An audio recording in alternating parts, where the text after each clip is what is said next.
మొదటి తిమోతికి రాసిన పత్రిక అపోస్తుడైన పౌలు భక్తుడు మొదటి తిమోతికి రాసిన పత్రిక 6వ అధ్యాయము 11, 12 వచనాలు ఈరోజు మన ధ్యానాంశముగా మనం చదువుకుందాం.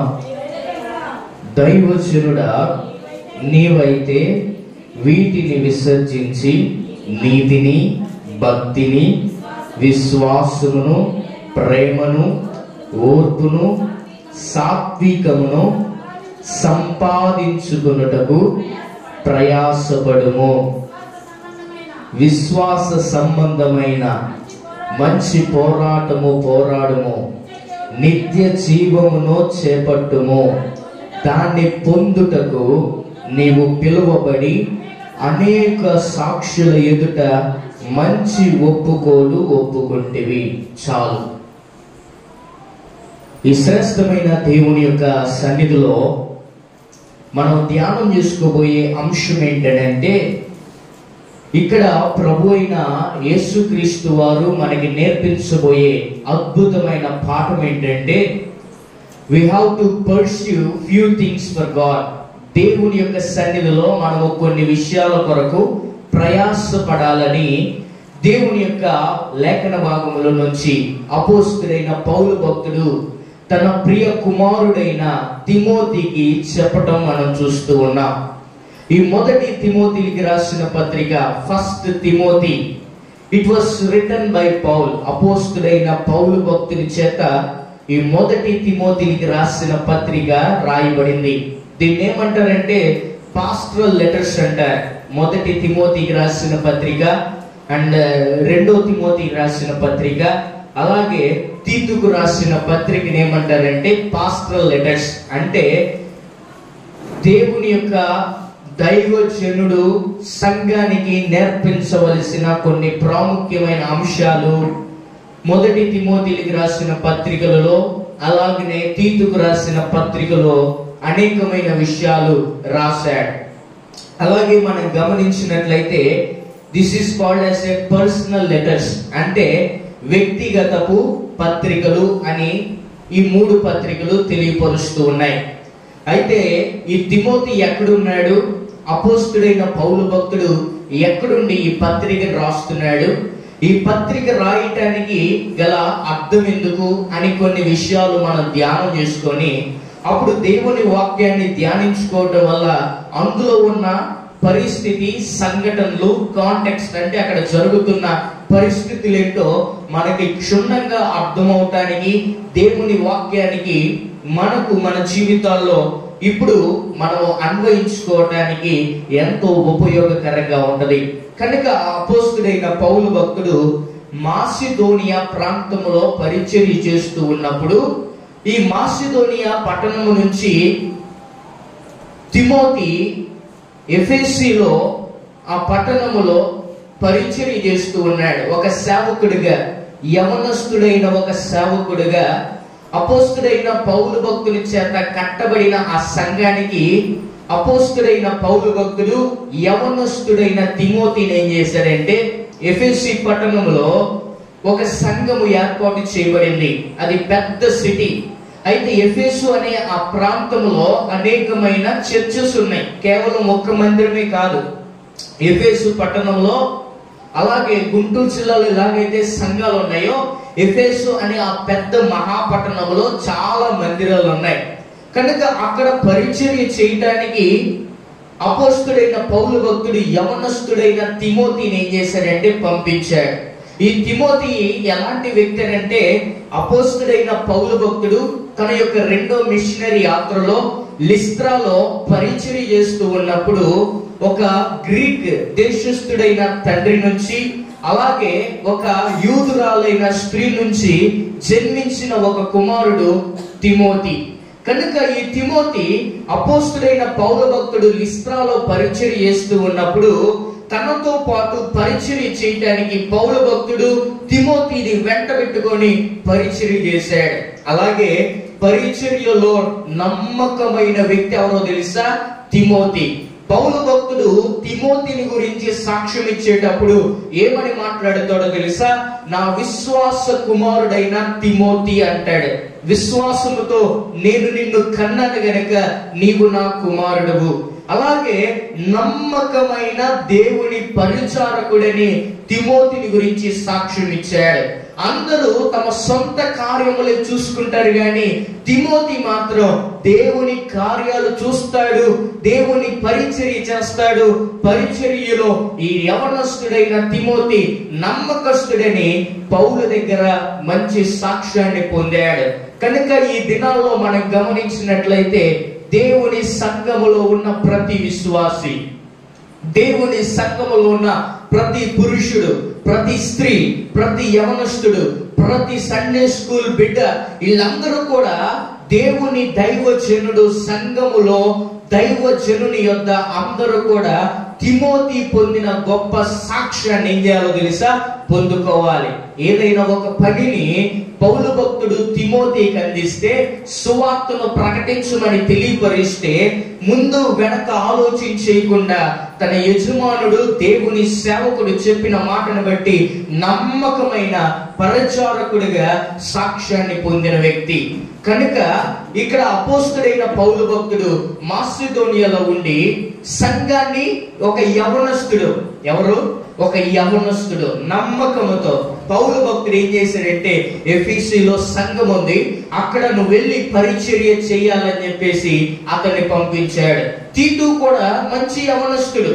ఈ యవనస్తుడిని కూడా అక్కడ క్రీట్ అనే ప్రాంతానికి పంపించాడు. కనుక వీళ్ళిద్దరూ మంచి యవనస్తులు. అయితే మొదటి తిమోతికి రాసిన పత్రిక, రెండవ తిమోతికి రాసిన పత్రిక, తీతుకు రాసిన పత్రికను మనం గమనించినట్లయితే అక్కడ ఒక తిమోతి యవనస్తుడు ఎలా పరిచర్య చేయాలో కొన్ని వాగ్దానాలు తెలియపరుస్తాడు. కొన్ని సూచనలు అపోస్తలుడైన పౌలు భక్తుడు యవనస్తుడైన తిమోతికి ఇస్తాడు. సంఘ పెద్దలు సంఘములో ఎలా ఉండాలి, అలాగే స్త్రీలు ఎలా ఉండాలి, పురుషులు ఎలా ఉండాలి, ఎలాగో ప్రార్థన చేయాలో అన్ని కూడా ఎవరి దగ్గర నుంచి పొందుకుంటున్నాడంటే పౌలు దగ్గర నుంచి పొందుకొని పౌలు చెప్పిన బోధ ప్రకారంగా సంఘాన్ని ఏం చేస్తున్నాడంటే నడిపిస్తూ ఉన్నాడు. కనుక దూర ప్రాంతములో ఉండి పత్రికను రాసి తిమోతికి పంపించి మాటల ప్రకారంగా సంఘాన్ని, ఎఫెసులో ఉన్న సంఘాన్ని ఏం చేస్తున్నాడంటే చక్కగా నడిపిస్తూ ఉన్నాడు. కనుక ఈ తిమోతి కష్టాల్లో కూడా పాలి భాగస్తులు పొందిన వ్యక్తి అపోస్తలుడైన పౌలు భక్తునితో. అపోస్తలుడైన పౌలు భక్తుడు పరిచర్యకి వెళ్తున్నప్పుడు పరిచర్యలో కూడా కుడి భుజంగా ఉన్నాడు. తన పరిచర్యలో కష్టాలు వచ్చినప్పుడు కష్టంలో తోడుగున్నాడు, ఆకలిలో కూడా తోడుగా ఉన్నాడు, వస్త్రహీనతల్లో తోడుగా ఉన్నాడు, శ్రమలో కూడా తోడుగా ఉన్నాడు. ఆ భయంకరమైన శ్రమలో కూడా ఈ తిమోతి దైవజనుడి వెమ్మటి ఉండి ఏం చేసేవాడో తెలుసా? పరిచర్య చేశాడు. అలా నేర్చుకున్నాడు పరిచర్య. పరిచర్య దేవుని సేవకుని దగ్గర నుంచి మనం కూడా నేర్చుకోవాలి. కనుక ఇప్పుడు ఒక స్థాయిలోనికి వచ్చాడు, పరిచర్య నేర్చుకున్నాడు తిమోతి. కనుక పౌలు భక్తుడు ఎఫెసులో ఉన్న సంఘానికి పంపించాడు. ఇక్కడ మాట్లాడుతున్న మాట ఏంటంటే, ఎఫెసులో జరుగుతున్న సంఘటన ఏంటి? What was happening in the city of Ephesus. Ephesus పట్టణంలో ఏమి జరుగుతుందంటే, ఆ దినాల్లో అనేక మంది అబద్ధ బోధకులు వచ్చి వీరందరూ కూడా పౌలు భక్తుని యొక్క బోధ నుంచి వారిని తొలగించి, వారిని ప్రత్యేకపరిచి, వారి నుంచి దూరపరిచి వీరేం చేస్తున్నారంటే సంఘాన్ని పాడు చేస్తూ ఉన్నారు. కనుక ఈ విషయం ఎవరికి తెలిసిందంటే అపోస్తలుడైన పౌలు భక్తునికి తెలిసింది. కనుక ఈ 6వ అధ్యాయంలో మరీ ప్రాముఖ్యంగా ఎవరి గురించి మాట్లాడుతున్నాడంటే అబద్ధ బోధకుల గురించి మాట్లాడుతున్నారు. వారు దేని కొరకు పరిచర్య చేస్తున్నారో తెలుసా? వారి పరిచర్య అంతా కూడా ధనము ధనము ధనము, డబ్బుల కోసం వీళ్ళు ఏం చేస్తున్నారంటే పరిచర్య చేస్తున్నారు. ఈ దైవ బోధే గొప్ప లాభ సాధకం అనుకొని వీళ్ళంతా పరిచర్య చేసి వారి సొంత ఆలోచనలకి వీళ్ళు ఏం చేస్తున్నారంటే అప్పగిస్తూ ఉన్నారు. కనుక ఈ బాధతో ఎంతో కష్టపడి కట్టుకున్న దేవుని సంఘముతో వారు ఆటలాడుకుంటున్నారు, ధనము కోసం పరిచర్య చేస్తున్నారని దైవజనుడా ధనాపేక్ష సమస్త కీడునకు మూలము అని వ్యక్తిగతంగా అపోస్తలుడైన పౌలు భక్తుడు కేవలము తిమోతికి ఏం చేస్తున్నాడంటే ఈ పత్రికలో మాట్లాడుతూ ఉన్నాడు. కనుక మరి ప్రాముఖ్యంగా గమనించినట్లయితే 10వ వచనము 6వ అధ్యాయములో గమనించినట్లయితే, ఎందుకనగా ధనాపేక్ష సమస్తమైన కీడునకు మూలము, కొందరు దానిని ఆశించి విశ్వాసం నుంచి తొలగిపోయి నానా బాధలతో తమను తామే పొడుచుకొని ఉన్నారు. చూడండి, చాలా మంది ఈ దినాల్లో ధనాశ ఎక్కువైపోయి సరిగ్గా తినకుండా కష్టపడి సరిగ్గా తమ ఆరోగ్యాన్ని చూసుకోకుండా రూపాయి కూడబెట్టుకొని వారు వాడుకోకుండా ఎదుటి వారిని వాడుకోకుండా పిసినారితనముగా ఉండి తమ జీవితాల్ని పాడు చేసుకుంటున్నారు. ఏమంటున్నాడంటే ధనాపేక్ష కలిగిన వారు, లాంగింగ్ టు గెయిన్ వెల్త్, వారు ప్రయాసపడుతుందంతా కూడా ఏంటంటే ధనాపేక్షతో. వారి మైండ్ అంతా, వారి ఆలోచనలు అంతా కూడా ఎలా ఉన్నాయంటే ధనాపేక్షతోనే ఉన్నాయి. ధనాన్ని సంపాదించుకోవాలి. కొంతమంది కొన్ని మాటలు చెప్పి మనుషుల్ని మోసం చేసి, నీకు ఆ ఉద్యోగం ఇప్పిస్తా, నిన్ను అక్కడికి తీసుకుని వెళ్తా, నేను ఇక్కడికి తీసుకుని వెళ్తా అని చెప్పేసి కొన్ని మాటలు చెప్పి, అబద్ధపు మాటలు చెప్పి ఏం చేస్తారో తెలుసా? మోసం చేస్తారు నీ దగ్గర నుంచి డబ్బులు తీసుకోవడానికి. ఇలాగ ధనాపేక్ష కలిగిన వారి ఆలోచనలన్నీ కూడా చాలా స్పష్టంగా ఏం చేస్తున్నాయి అంటే ఈ దినాల్లో తెలియపరచబడుతున్నాయి. అందుకే ధనాపేక్ష సమస్త కీడునకు మూలము. ఆకాన్ని బైబిల్ గ్రంథంలో మనం గమనించినట్లయితే యుద్ధానికి వెళ్ళమంటే ఆయు పట్టణం మీదకి జయము రావట్లేదని గమనిస్తే ఇక్కడ ఆకాన్ని ఏం చేశాడంటే అక్కడున్న బంగారమును వస్త్రాలన్నిటిని కూడా తెచ్చిపెట్టుకొని ఇంటి మధ్యలో కప్పెట్టుకుంటే దేవుడు ఏం చేశాడో తెలుసా? వారి కుటుంబం అంతటిని శపించాడు. వారందరినీ లోయలో రాళ్లతో కొట్టి చంపేశారు. ఇక్కడ పౌలు భక్తుడు అదే అంటున్నాడు, లోకమంతా దేని కొరకు ప్రయాసపడుతుందంటే ధనము కోసం ప్రయాసపడుతుంది. లోకమంతా దేని కొరకు ప్రయాసపడుతుందంటే డబ్బులు సంపాదించుకోవడానికి ప్రయాసపడుతుంది. డబ్బుల కోసం చాలా మంది అబద్ధాలు చెప్తున్నారు, అవునా కాదా? డబ్బుల కోసం చాలా మంది తమ శరీరాలను అమ్ముకుంటున్నారు, నిజమా కాదా? ఈ దినాల్లో చాలా ప్రాంతాల్లో మనం గమనించినట్లయితే ధనము కోసం తన శరీరాన్ని అమ్మేసుకుంటున్నారు. ఇంకా కొన్ని ప్రాంతాల్లో గమనించినట్లయితే తల్లిదండ్రులు తమ సొంత కొడుకుని, సొంత కూతుర్ని, సొంత బిడ్డల్ని ఏం చేస్తున్నారో తెలుసా? డబ్బుల కోసం అమ్మేసుకుంటున్నారు. చాలా పరిస్థితులు మనం గమనించాం. మన ముందు ఉంచబడిన సంఘటనలు ఎన్నో ఉన్నాయి. చాలా మంది మద్యాన్ని తాగటానికి, ముందు సేవించడానికి వీళ్ళు ఏం చేస్తున్నారంటే ఇంట్లో ఉన్న సామాన్లన్నిటిని కూడా అమ్మేస్తున్నారు. అంటే వారికి ఉన్న ఏడ్స్లను బట్టి, వారికి ఉన్న కోరికలను బట్టి డబ్బు అవసరం కనుక ఇంట్లో సామాన్లన్నిటిని కూడా అమ్మి తమ కోరికలను ఏం చేస్తున్నారంటే తీర్చుకుంటూ ఉన్నారు. ఈ మధ్య కాలంలో ఏం జరుగుతుందో తెలుసా? దొంగతనాలు జరుగుతున్నాయి. దేనికోసం? డబ్బు కోసం. అవునా? ధనాపేక్ష ఎంత కీడులకు దారి తీస్తుందంటే ఈ దినాల్లో నరహత్య చేయటానికైనా సరే వెనుకాడటం లేదు. లక్షలు ట్రాన్సాక్షన్ అవుతున్నాయి, లక్షలు కోట్లు చేతులు మారుతున్నాయి. ఎందుకో తెలుసా? ఈ ధనాపేక్షను బట్టి. ఈ దినాల్లో చాలా మంది ఏం చేస్తున్నారంటే కిడ్నాప్ చేస్తూ ఉన్నారు. ఏం చేస్తున్నారు? కిడ్నాప్ చేస్తూ ఉన్నారు. చిన్నపిల్లలు బస్ స్టాండ్ లో కనపడితే వారిని తీసుకొని ఏం చేస్తున్నారో తెలుసా? దూర దేశాల్లో అమ్మేస్తున్నారు. చిన్న బిడ్డలు కలకత్తా ప్రాంతంలో, ఢిల్లీ ప్రాంతంలో, ముంబై ప్రాంతంలో చిన్న బిడ్డల ఆడపిల్లలను తీసుకొని వెళ్ళి ధనాపేక్ష కలిగి ఒక చిన్న బిడ్డను అప్పు చెప్తే 10,000 ఇస్తారు, ఇంకొక బిడ్డను అప్పు చెప్తే 20,000 ఇస్తారు. వీళ్ళందరినీ ఏం చేస్తారో తెలుసా? అందరినీ కూడా కొన్ని అన్నిటిని కూడా వేశ్య గృహాలకు అమ్మేస్తారు. చిన్న బిడ్డల్ని, ఆడపిల్లలందరినీ కూడా చాలా జాగ్రత్తగా ఉండాలి విషయంలో. ప్రయాణం చేసేటప్పుడు కూడా అందరూ చాలా దగ్గర పెట్టుకొని పిల్లలందరినీ చాలా జాగ్రత్తగా స్కూళ్ళకు పంపించేటప్పుడు, కాలేజీలకు పంపించేటప్పుడు, దూర ప్రాంతాలకు పంపించేటప్పుడు ఎవ్రీథింగ్ షుడ్ బి అప్డేటెడ్. ప్రతి విషయాన్ని కూడా చాలా జాగ్రత్తగా వాళ్ళ విషయాల్లో ఫోన్ చేసి జాగ్రత్త తీసుకోవాలి. ఇలా అమ్మేసిన చిన్న పిల్లలు వేశ్య గృహాల్లో వాళ్ళకి ఇంజెక్షన్స్ ఇచ్చి, వారు ఇంకను పెద్ద కాకమునిపే ఇంజెక్షన్స్ ఇచ్చి వారిని ఏం చేస్తారో తెలుసా? మెచ్యూర్డ్ చేస్తారు, పెద్దవాళ్ళకి చేస్తారు. వాళ్ళకుండే గదులు ఎలాంటివో తెలుసా? అండర్ గ్రౌండ్ గదులు ఉంటాయి. ఆ గదుల్లో గాలాడదో వారిని బంధిస్తారు. వారి కొరకు ఎవరైనా సరే వెతుకుతారేమోనని చెప్పేసి ఇళ్ళన్నీ కనపడతాయి, చాలా ఇరుకిళ్ళు. ఆ ఇరుకిళ్ళలో కింద పెట్టేసి గాలాడకుండా 4-5 రోజులు ఆహారం పెట్టకుండా, నీళ్లు పెట్టకుండా భయంకరంగా కొడతారు. వాళ్ళు ఎవరో తెలుసా? మన బిడ్డలే. ఆడపిల్లల్ని తీసుకెళ్లి భయంకరంగా డబ్బుల కోసం, ధనం కోసం ఆడపిల్లల్ని తీసుకుని వెళ్ళి ఆ వేశ్య గృహాలకి, రెడ్ లైట్ ఏరియాస్ అమ్మేసి భయంకరంగా కొట్టి వాళ్ళ మాట విని రూపురేఖలు మార్చేసే విధంగా ఏం చేస్తారో తెలుసా? బాధించి అలా పెడితే ఈ దినాన చాలా మంది ఏం చేశారో తెలుసా? ఇప్పటికీ 100లో 2 తప్పిపోతున్నారు. ఆడపిల్లలు 100లో 2 తప్పిపోతున్నారు. 1000లో కొన్ని 100 మంది తప్పిపోతా ఉన్నారు. లక్షల్లో మన దేశం నుంచి దాదాపుగా కొంతమంది చిన్న పిల్లలు తప్పిపోతున్నారు. వీళ్ళందరూ ఎక్కడున్నారో తెలుసా? దాచబడుతున్నారు. దాచబడి వేశ్య గృహాలకి డబ్బుల కోసం శరీరాన్ని, చిన్న పిల్లలు చదువుకోవడానికి వెళ్ళవలసిన సమయం అది. చదువుకొని బ్యాగులు తగిలించుకొని స్కూల్కి వెళ్ళి చదువుకోవాల్సిన సమయం ఇది.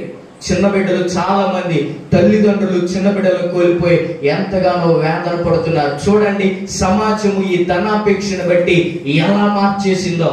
ఆమేన్. ఎలాగ మార్చబడిందో చూడండి. మీ దగ్గర ఉన్న చిన్న పిల్లల్ని చాలా జాగ్రత్తగా కాపాడుకోనండి. అంత మాత్రమే కాదు, ఇది మాఫియా, ఇది దందా. దీని వెనకాల చాలా మంది వ్యక్తులు ఉన్నారు. ఇంకొకటి ఏంటో తెలుసా? చాలా మంది బిడ్డల్ని, పురుషుల్ని, చిన్న బిడ్డలను తీసుకుని వెళ్ళి వారి రూపురేఖలు మార్చేసి, కాళ్ళు చేతులు విరిచేసి బస్ స్టాండ్లో, విజయవాడ, తెనాలి రైల్వే స్టేషన్ లో మన దగ్గరికి డబ్బుల కోసం వస్తున్నారు. చూసావా? ఎవరో కనిన పిల్లలు, ఏ దేశము నుంచో వచ్చిన పిల్లలు, వాళ్ళని మార్చేసి వాళ్ళు అడుక్కొని ప్రతి రూపాయి ఏం చేయాలో తెలుసా? లెక్క చెప్పాలి. చూడండి, సమాజము డబ్బుల్ని సంపాదించడానికి తల్లి నుంచి, తండ్రి నుంచి, కుటుంబం నుంచి బిడ్డను వేరుపరిచి భయంకరమైన శ్రమలోని తీసుకుని వెళ్తుంది. ఇలా ఉంది సమాజం. లోకం ఇలా ఉంది. లోకముకి దయాదాక్షిణ్యం లేదు. లోకముకి రక్త సంబంధంతో పని లేదు. లోకానికి దగ్గరోళ్ళని సంబంధం లేదు. డబ్బుల కోసం ఏదైనా చేసే పరిస్థితిలోనికి వెళ్ళిపోయింది. ఏంటిదో తెలుసా? సమాజం, లోకము. అలా ఉంది పరిస్థితి ఈ దినాల్లో. ఇప్పుడైనా సరే మనం ఆలోచించేయాల్సిన పరిస్థితి. క్రైస్తవులుగా మనము కూడా సహాయం చేసేవారిగా ఉండాలి. ఇంకా గమనించినట్లయితే ఈ ధనము కోసము ఏం చేస్తున్నారో తెలుసా? మానభంగాలు చేస్తూ ఉన్నారు. ఈ ధనము కోసం నరహత్యలు చేస్తూ ఉన్నారు. అవునా? 10,000 ఇస్తే ఎవరైనా చంపేస్తారు, డబ్బులు ఇస్తే చంపేస్తారు. ఒక వ్యక్తి ప్రాణం తీయడం సింపులే కానీ ప్రాణం పెట్టడం చాలా కష్టం. చూడండి, ప్రపంచం అంతా డబ్బు మీద అన్యాయంగా కొంతమంది లంచాలు తీసుకుంటారు. అవునా? లంచాలు తీసుకుంటారు.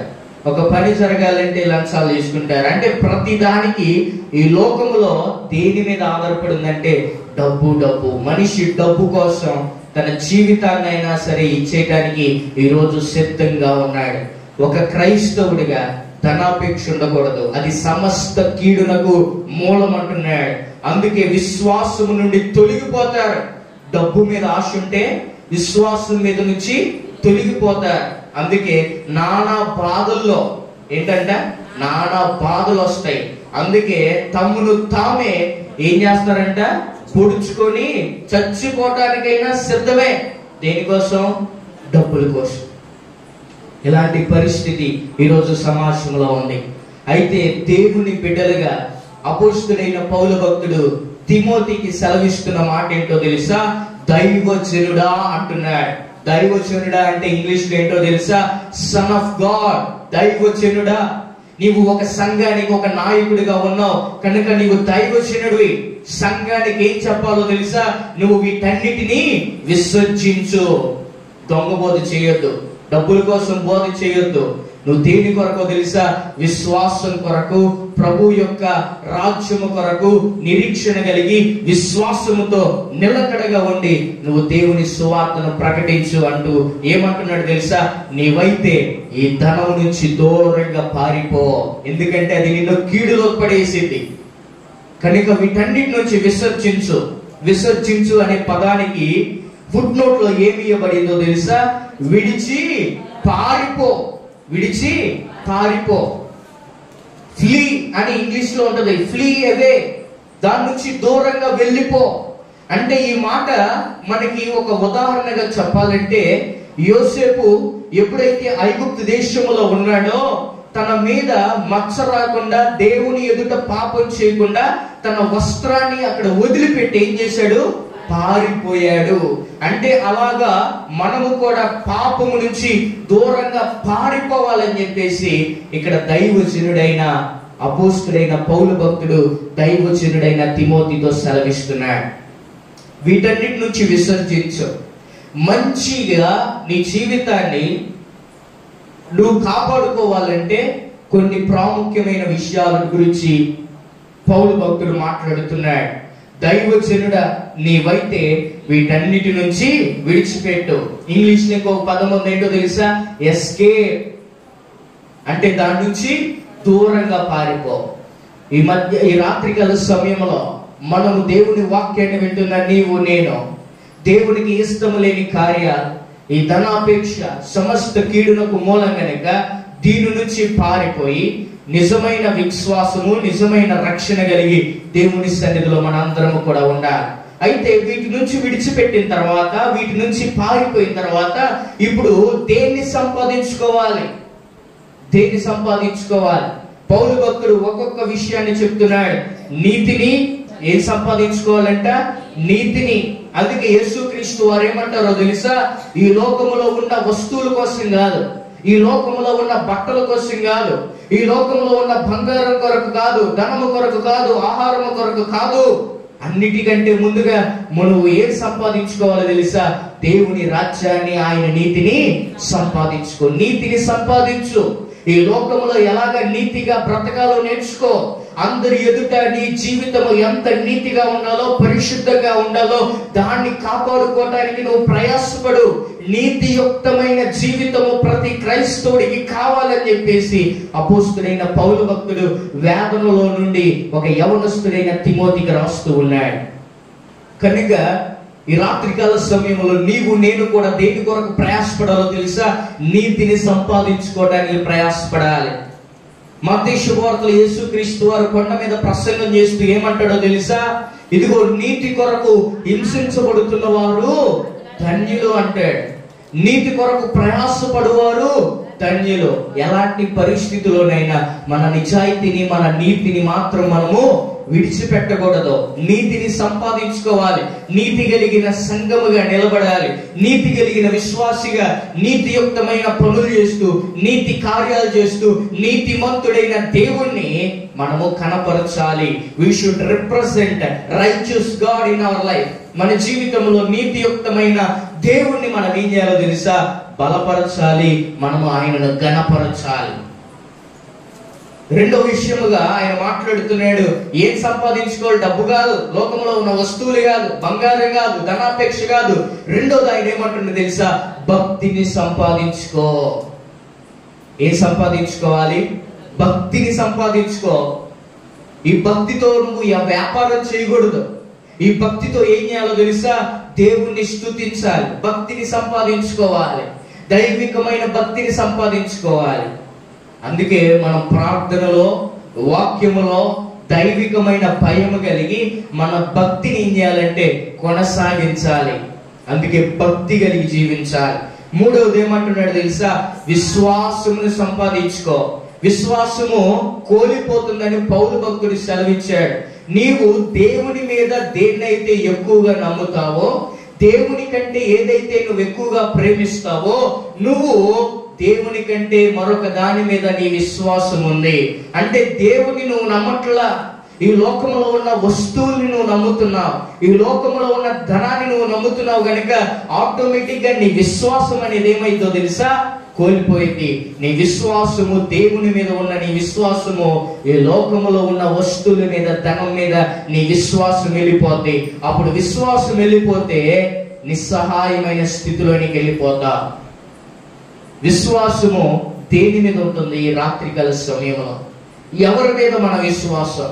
దేని మీద మన విశ్వాసం? డబ్బు మీద కాదు, బంగారం మీద కాదు, మనుషుల మీద కాదు. మన విశ్వాసము క్రీస్తు మీద కట్టబడాలి. Our faith should be stand on Christ. మన విశ్వాసము దేవుని మీద కట్టబడాలి, ఆయన మీద విశ్వాసం ఉంచాలి. ఈ లోకంలో ఎవరి మీదైనా విశ్వాసం ఉంచితే వారు మోసం చేస్తారు, అది మనకి సంతృప్తినివ్వదు. కానీ యేసుక్రీస్తు వారి మీద విశ్వాసం ఉంచితే ఖచ్చితంగా మనం పొందుకుంటాం. అందుకే అంటాడు, ఎవరైనా కుమారుడు తండ్రిని రొట్టెని అడిగితే రాతినిస్తాడా? ఏంటి, చేపని అడిగితే పామునిస్తాడా? అయితే ఒక కసాయి తండ్రి తన కుమారునికి ఏదైతే అనుగ్రహిస్తున్నాడో మీ పరలోకపు తండ్రి అతని కంటే శ్రేష్ఠుడు, బహుశ్రేష్ఠుడు. ఆయన మీద విశ్వాసం ఉంచాలని దేవుడు మాట్లాడుతూ ఉన్నాడు. నీ విశ్వాసం దేని మీద ఉంది? దేని కొరకు నీ విశ్వాసాన్ని కోల్పోతున్నావు? నిజముగా నీ మీద, దేవుని మీద నువ్వు విశ్వాసం ఉంచితే సమస్తమును ఆయన సమకూర్చి నీ జీవితంలో జరిగేస్తాడు. ఇంకొకటి ఏమంటాడు తెలుసా? ప్రేమను సంపాదించుకో, ప్రేమను వెంటాడు. ఈ లోకాన్ని వదిలిపెట్టు, లోకాశను వదిలిపెట్టు, ప్రేమను సంపాదించుకో, ఒకరినొకరిని ప్రేమించు. ఈ ప్రేమ నిన్నేం చేస్తుందో తెలుసా? నువ్వు ప్రేమించే ప్రేమను బట్టే ఎదుటివారు నిన్ను ప్రేమిస్తారు. ఓర్పును సంపాదించుకో. నీ కష్టాల్లో, నీ శ్రమల్లో, నీ కోప సమయాల్లో, నీ ఉద్రేకాల్లో, నీ యొక్క మానసిక పరిస్థితుల్లో నీకేముండాలో తెలుసా? ఓర్పు అనేది ఉండాలి, తట్టుకోవాలి. దాన్ని పేషెన్స్ అంటారు. తట్టుకునే శక్తి కూడా నీకు ఉండాలని మాట్లాడుతున్నాడు. కొన్నిసార్లు మన జీవితంలో తట్టుకోలేని పరిస్థితులు ఎదురవుతాయి. కొన్నిసార్లు కోపోద్రేకులం అవుతాం. కొన్నిసార్లు మనమే పిచ్చోళ్ళు అయిపోయే పరిస్థితుల్లోనికి దిగజారిపోతాం. కానీ అలాంటి సమయంలో ఏమంటుందో తెలుసా? ఓర్పు అనేది ఉండాలి. We should wait upon God. దేవుని మీద మనము ఎదురు చూడాలి, ఓర్పు ఉండాలి. ఇంకోటి ఏమంటున్నాడు తెలుసా? సాత్వికము. సాత్వికమైన మాటలు, కోపముతో కూడిన మాటలు కాదు, మనుషుల్ని గాయపరిచే మాటలు కాదు, తొందరపాటు కాదు. ఏముండాలో తెలుసా? సాత్వికమైన మనసు ఉండాలి. ఇలాంటి సాత్వికమైన మనసును మనం సంపాదించుకోవాలి. అందుకేమంటుండంటే సాత్వికమును సంపాదించుకునేటకు ప్రయాసపడు. ఇప్పుడు నీ జీవితం అంతా కూడా దేని కొరకు ప్రయాసపడాలి? దేన్ని సంపాదించుకోవడానికి ప్రయాసపడాలి? ఒక క్రైస్తవులుగా దేవుని సంఘములో ఉన్న మనందరము కూడా నీతిని సంపాదించుకోవాలి, భక్తిని సంపాదించుకోవాలి, విశ్వాసమును సంపాదించుకోవాలి, ప్రేమను సంపాదించుకోవాలి, ఓర్పును సంపాదించుకోవాలి, సాత్వికమును సంపాదించుకొని దానికోసం ఏం చేయాలో తెలుసా? ప్రయాసపడాలి, కష్టపడాలి. ధనం కోసం కష్టపడతాం, కానీ భక్తి జీవితంలో, క్రీస్తులో వీటన్నిటిని కొరకు ఏం చేయాలో తెలుసా? ప్రయాసపడాలి. ఫుట్ నోట్లు ఏమంటాడో తెలుసా? వీటిని వెంటాడండి. ధనాన్ని కాదు, లోకాన్ని కాదు వెంటాడాల్సింది. నువ్వు వీటిని వెంటాడు. భక్తిని, ప్రేమను, విశ్వాసమును, ఓర్పును, సాత్వికమును సంపాదించుకోవడానికి వెంటపడు. యోసేపు ఒక దాని నుంచి పారిపోయి, పాపము నుంచి పారిపోయి ఎవరి కొరకు వెంటాడుతున్నాడు తెలుసా? దేవుని కొరకు వెంటాడుతున్నాడు. అపోస్తుడైన పౌలు భక్తుడు చాలా ధనవంతుడు, జ్ఞానము కలిగిన వాడు. ఇప్పుడు ఎవరి కోసం ప్రయాసపడుతూ వెంటపడుతున్నాడు తెలుసా? క్రీస్తు కొరకు వెంటపడుతున్నాడు. క్రీస్తుతో పరిచర్య చేయటానికి, క్రీస్తులా ఉండటానికి, అనేక మందిని దేవుని సువార్త వైపు నడిపించడానికి ప్రయాసపడుతున్నాడు. అయితే నీ ప్రయాస క్రీస్తులో వ్యర్థముగా పోదని పౌలు భక్తుడే సెలవిస్తున్నాడు. ఈ యొక్క రాత్రికాల సమయంలో దేని కొరకు ప్రయాసపడుతున్నావు? దేని మీద ఉందని నీ విశ్వాసం? విశ్వాసము దేవుని మీద ఉంచితే సమస్తమును కూడా దేవుడు నడిపిస్తాడు. ఇంకొక మాట మనం గమనించినట్లయితే, విశ్వాస సంబంధమైన మంచి పోరాడము. దేన్ని చేపట్టాలంట? నిత్య జీవమును చేపట్టుము. దాన్ని పొందుకోవటానికి నీవు పిలువబడి అనేకుల సాక్షుల ఎదుట మంచి ఒప్పుకుంటివి. మొదట నువ్వేం సంపాదించుకోవాలి? దేన్ని వెంటాడి? నీతిని, భక్తిని, విశ్వాసమును, ప్రేమను, ఓర్పును, సాత్వికమును సంపాదించుకున్నటకు ప్రయాసపడము, వెంటాడము. రెండోది ఏమంటున్నాడు తెలుసా? నువ్వు ఎందుకు పిలువబడ్డావు? లోకములో నుంచి నువ్వు వేరుపడి దేవుని సంఘములోనికి నువ్వు ఎందుకు పిలువబడ్డావో తెలుసా? విశ్వాస సంబంధమైన మంచి పోరాటానికి. ఏ పోరాటం అంట? విశ్వాస సంబంధమైన మంచి పోరాటానికి. ఎప్పుడు మన జీవితంలో ఒక పోరాటం ఉంటుంది. ఏంటి ఆ పోరాటమో తెలుసా? అపవాదైన సాతానికి, అలాగే దేవుని జీవితంలో దేవుడు మనకిచ్చిన ఈ ఆధ్యాత్మికమైన జీవితంలో పోరాటాలు ఎదురవుతూ ఉంటాయి. అపవాది అనేకమైన ఆలోచనలు మన జీవితంలో పెడతా ఉంటది. అనేకమైన తలంపులు మన జీవితంలోకి వస్తాయి. అనేకమైన ఆలోచనలు వస్తాయి. పాప సంబంధమైన ఆలోచనలు వస్తాయి. ఇవన్నీ కూడా అపవాది శరీరాశల నుంచి కలిగినవి. కానీ దేవుని సంబంధమైన మనము విశ్వాసములో ఎన్నో పోరాటాలు ఉంటాయి. ఈ పోరాటాలన్నిటినీ మనం ఏం చేయాలో తెలుసా? జయించాలి. అందుకే ఎఫెసీయులకు రాసిన పత్రికలో అపోస్తుడైన పౌలు భక్తుడు చెప్తాడు, విశ్వాసం అనే డాలు, ప్రార్థన అనే ఆయుధము, ఇంకా ఆత్మ అనే ఖడ్గమును పట్టుకొని అపవాది చేస్తున్న తంత్రాలు, వాడి ఆలోచనలన్నిటిని ఏం చేయాలో తెలుసా? జయించాలి. విశ్వాసులకి ప్రతిరోజు పోరాటం ఉంటది. ఎక్కడెక్కడ పోరాటం ఉంటుందో తెలుసా? అన్యాచారాలు, వివాహాలు చేసే కాడ పోరాటం ఉంటది. లోక సంబంధులతో పోరాటం ఉంటది. ఏదైనా కార్యక్రమాన్ని తలబెట్టేటప్పుడు పోరాటాలు ఉంటాయి. ధనము కాడ పోరాటాలు ఉంటాయి. ఆచారాలు చేయాలని చెప్పేసి కొంతమంది పోరాటం చేస్తూ ఉంటారు. భక్తిని విడిచిపెట్టాలి, కష్టాలు వచ్చినప్పుడు అపవాదైన సాతాను మనల్ని ఎంతగానో పోరాడుతూ ఉంటది. కానీ ఈ పోరాటాల నుంచి మనం చేయించాలంటే దేవుడు మనకిచ్చిన ఈ యొక్క ప్రార్థన వాక్యము ద్వారా మనము చేయించాలి. అనేకమైన ఆలోచనలు వస్తాయి, అనేకమైన తలంపులు వస్తాయి. ఉదయం లేచినది మొదలుకొని సాయంకాలం వరకు విశ్వాసాన్ని పాడు చేసే ఆలోచనలు వస్తాయి. విశ్వాసాన్ని పాడు చేసే తలంపులు వస్తాయి. నీ జీవితాన్ని పాడు చేసే ఎన్నో తలంపులు అపవాదైన సాతాను నీ జీవితంలో తీసుకొచ్చింది. కానీ వాటన్నిటిని జయించాలి. అందుకే ఏమంటున్నాడు తెలుసా తిమోతితో? నువ్వు మంచి పోరాడాలి. దేని కొరకు తెలుసా? నిత్య జీవమును చేపట్టడానికి. దాని కొరకే నువ్వేం చేయబడ్డావో తెలుసా? పిలువబడ్డావు. ఈ రాత్రికాల సమయంలో నేను దేని కొరకు పిలువబడ్డామో తెలుసా? దేని కొరకు సృజించబడ్డామో తెలుసా? దేని కొరకు దేవుడు మనకి జీవితాన్ని ఇచ్చాడంటే ఒక్కటి సంపాదించుకోవటానికి. అదేంటో తెలుసా?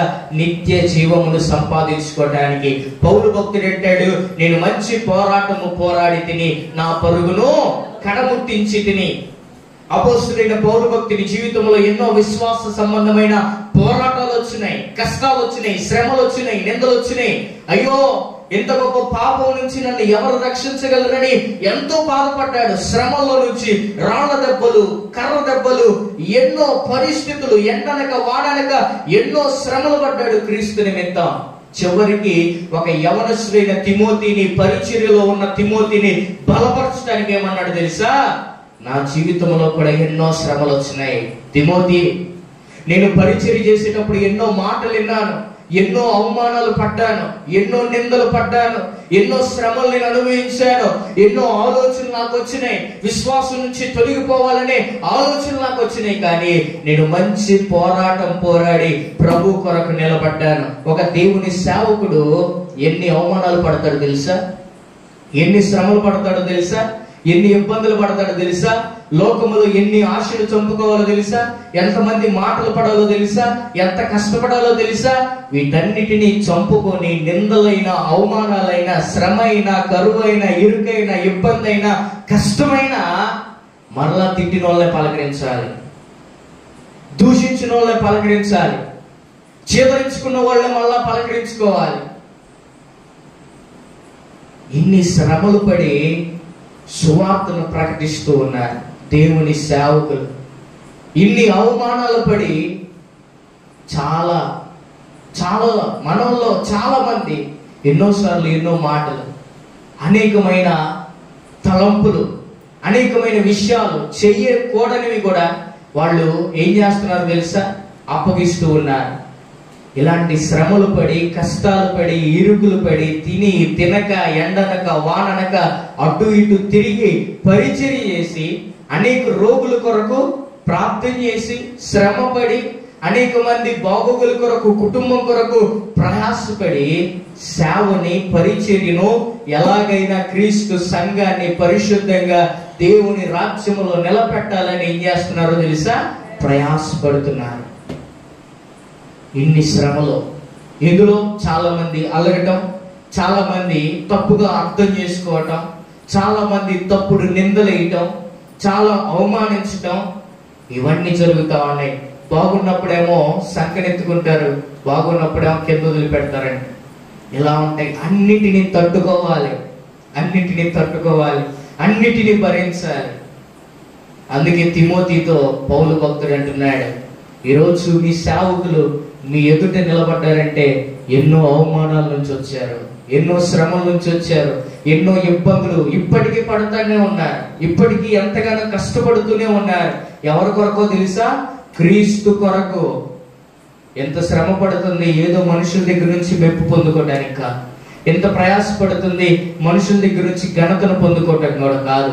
క్రీస్తు దగ్గర ఒక ఎదుట నిలబడటానికి, బల నమ్మకమైన మంచి దాసుడా, నేను నీకు అప్పచెప్పిన పనిని నువ్వు జాగ్రత్తగా చేశావు అని దేవుని యొక్క మంచి పేరు సంపాదించుకోవటానికి ఎంత కష్టపడుతున్నా.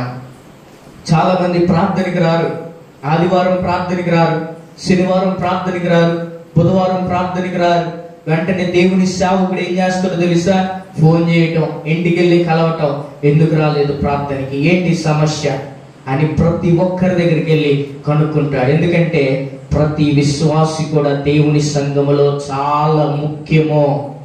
యేసుక్రీస్తు వారు 99 100 గొర్రెల్లో ఒక గొర్రె తప్పిపోతే 99 ఉన్నాయి అని చెప్పేసి అలాగే ఊరుకున్నాడా? ఊరుకోలా. ఒక్క గొర్రె కూడా నశించిపోవటం దేవునికి ఇష్టం లేదు. అందుకే నీ సేవకుని నువ్వు గౌరవించాలి, నీ సేవకునికి గుడిభుజంగా నిలబడాలి. పౌలు భక్తుడు చెరసాల్లో ఉన్నప్పుడు ఎక్కడున్నాడో తెలుసా? తిమోతి కూడా ఎక్కడున్నాడో తెలుసా? చెరసాల్లో ఉన్నాడు. ఫిలిప్పీయులకు రాసిన పత్రిక 1వ అధ్యాయం 1వ వచనాన్ని ఒకసారి చదవండి.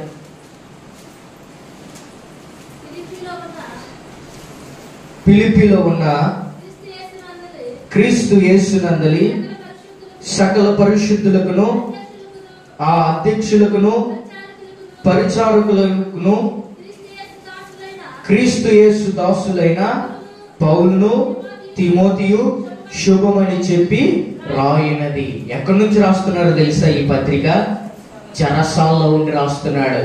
రోము అనే చెరసాల్లో నుంచి రాస్తూ ఉన్నాడు. అంత శ్రమ పడుతున్నా కూడా ఒక దైవ సేవకునికి నిలబడ్డాడు. ప్రతి శ్రమలో, ప్రతి ఇబ్బందుల్లో. కనుక దేవుని సంఘమే దేవుని సేవకుని ఏం చేయాలో తెలుసా? నిలబెట్టాలి. బలహీనమైనప్పుడు బలపరచాలి. ప్రతి విషయాల్లో కూడా తెలుసుకోవాలి. తిమోతి వదిలిపెట్టలా, పౌలు భక్తుని వెంటాడాడు. పౌలు తిమోతిని వదిలిపెట్టలా, యవనస్తుడని వెంటాడుతూనే ఉన్నాడు. ప్రతి విషయంలో తిమోతి ఎక్కడైనా జారిపోతాడేమోనని బలపరుస్తూ ఉన్నాడు. ధనాపేక్ష నుంచి విడిచిపెట్టి భక్తిని, విశ్వాసమును, ప్రేమను, సాత్వికమును సంపాదించుకోవాలి.